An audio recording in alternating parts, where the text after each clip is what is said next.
పొగరుబోతు సిద్ధయ్య. చాలా కాలం క్రితం రాజన్నపేట అనే గ్రామంలో సిద్ధయ్య అనే పొగరుబోతువాడు ఉండేవాడు. వాడెంత పొగరుబోతంటే కోపం వస్తే ఆఖరికి ఆత్మ బంధువులు లాంటి వాళ్ళనైనా సరే నానా తిట్లు తిడుతూ కొట్టేందుకు వెళ్ళేవాడు. వాడి ఈ దుష్ప్రవర్తనకు అలవాటు పడిన గ్రామస్తులు వాడంటే దూరంగా ఉండేవాళ్ళు. ఒకసారి వాడి పొలంలో చంద్రన్న అనేవాడి గేదె పడి మేయసాగింది. సిద్ధయ్య దాన్ని కర్రతో బాగా బాది చంద్రన్న ఇంటికి పోయి, ఒరేయ్ చంద్రన్న, నీ గేదె నా చేలో పడి సర్వనాశనం చేసింది. ఇప్పుడు నా ఆవులన్నిటినీ నీ పంట పొలంలోకి తోలబోతున్నాను అన్నాడు రౌద్రంగా. వాడి కోపం ఎరిగిన చంద్రన్న శాంతంగా, అదేదో నోరు లేని గేదె, పైగా నీ పొలంలో ఏ పంట లేదాయే, ఏదో పచ్చిగడ్డి మేసి ఉంటుంది, ఈసారికి క్షమించు సిద్ధయ్య అన్నాడు. సిద్ధయ్య అప్పటికీ శాంతపడక, దానికి నోరు లేదు, నువ్వు నోరున్న చవటవి, జరిగిన దానికి శిక్షగా నువ్వు వారం రోజుల పాటు దాని పాలు మా ఇంట ఇచ్చిపోవాలి, లేదా నా ఆవులు పచ్చగా ఉన్న నీ పంట పొలం మీద పడి మేయడం ఖాయం అన్నాడు. చంద్రన్న చేసేది లేక వారం రోజుల పాటు గేదె పాలను సిద్ధయ్యకు ఇచ్చుకున్నాడు. ఇంకొకసారి ఆ ఊరి వర్తకుడు పొరపాటున సిద్ధయ్య కొన్న బెల్లం తూకం తక్కువ తూచాడు. సిద్ధయ్య ఇంటికి వెళ్ళి జరిగింది గ్రహించి గావు కేకలు పెడుతూ వర్తకుడు దుకాణానికి వచ్చి, నేనంటే ఈ ఊళ్ళోనే కాదు, ఈ పరగణ అంతకు హడలు, అలాంటిది నాకే దొంగ తూకాలు తూస్తావా అన్నాడు. వర్తకుడు ఎంతో మర్యాదగా, అయ్యా సిద్ధయ్య గారు, పొరపాటు అనేది ఎవరికైనా సహజం, నేను కావాలని మీకు తక్కువ తూయలేదు. ఒకవేళ నేను మోసకారిని అనుకుంటే నా దగ్గర సరుకు కొనడం మానేయండి, అలా రంకెలేస్తూ నోటికి వచ్చినట్టల్లా తిట్టకండి అన్నాడు. నాకు నీతులు చెప్తావా? సరే చూస్తా నీ సంగతి అంటూ వేగంగా వెళ్ళిపోయాడు సిద్ధయ్య. ఆ రాత్రి వర్తకుడు తవుడు బస్తాలు దాచుకున్న పాక అంటుకుపోయింది. అది సిద్ధయ్య చేసిన పనే అని వర్తకుడితో పాటు ఊళ్ళో అందరికీ తెలిసినా వాడి పొగరుబోతుతనానికి భయపడి ఎవ్వరూ నోరెత్తలేదు. ఇలా ఉండగా ఈ ఊరికి ఎక్కడి నుంచో ఒక సన్యాసి వచ్చాడు.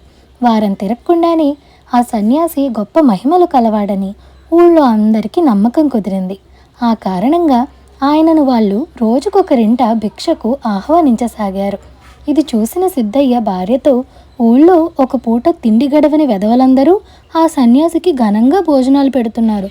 నేనో ఊరు పరగణ అంతకు పేరు మోసిన వాణ్ణి, నేను ఆ సన్యాసిని ఈ మధ్యాహ్నం మన ఇంటికి భోజనానికి పిలుస్తున్నాను, నువ్వు మరవక నీకు తెలిసిన పిండి వంటలన్నీ తయారు చేయి అని చెప్పాడు. ఆ వెంటనే సిద్ధయ్య సన్యాసి దగ్గరకు వెళ్ళి, నేనంటే ఊర్లో అందరికీ తగని భయం, ఆ సంగతి ఈసరికి నీకు తెలిసే ఉంటుంది, ఈ మధ్యాహ్నం నా ఇంటికి భోజనానికి రా అన్నాడు. అక్కడున్న వాళ్ళల్లో ఒకరిద్దరు ధైర్యం చేసి, ఆ చెప్పేదేదో కాస్త మర్యాదగా చెప్పరాదా సిద్ధయ్య అన్నారు. అయితే సన్యాసి వాళ్ళతో, అందరూ నా దృష్టిలో సమానులు, నాకు ఎలా పిలిచారన్నది ముఖ్యం కాదు, నన్ను పిలిచిన వారింటికి తప్పకుండా భిక్షకు వెళతాను అని అన్నాడు.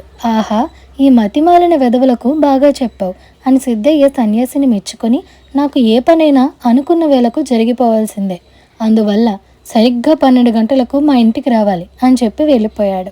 సిద్ధయ్య చెప్పిన వేళకు సన్యాసి బయలుదేరబోతుండగా పాము కరిచిన వ్యక్తినొకడిని అతడి బంధువులు మోసుకువచ్చి ఆయన పాదాల ముందు పడవేసి మంత్రం వెయ్యమన్నారు.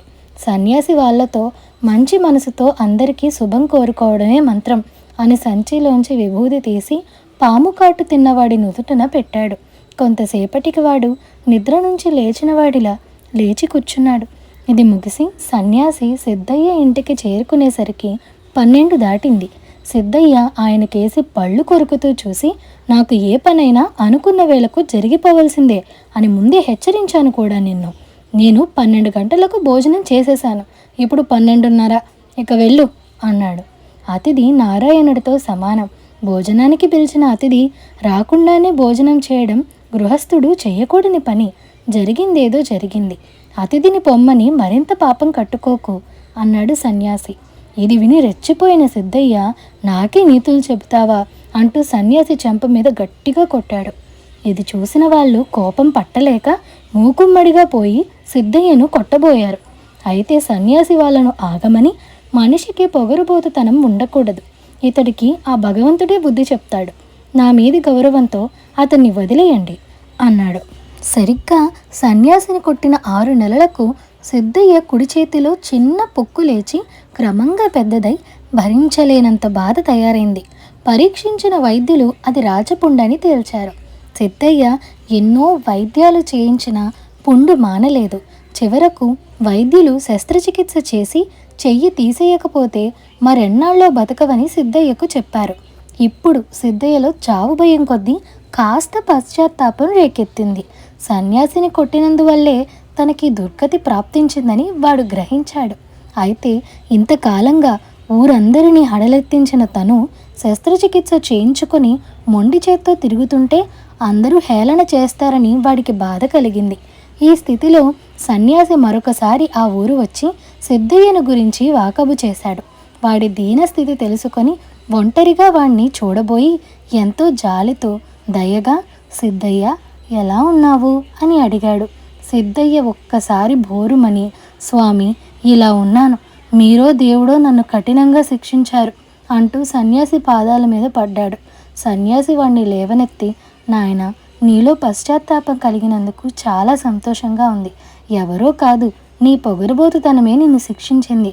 ఏది ఆ చెయ్యి చాచు అని వాడి చేతిలో ఇంత విభూది చల్లాడు. మరుక్షణం వాడి అరచేతిలో ఉన్న రాచపుండు మటుమాయమైంది. సన్యాసి మారు మాట్లాడకుండా అక్కడి నుంచి బయలుదేరి ఎటో వెళ్ళిపోయాడు. ఆ తర్వాత సిద్ధయ్య పూర్తిగా మారిపోయాడు.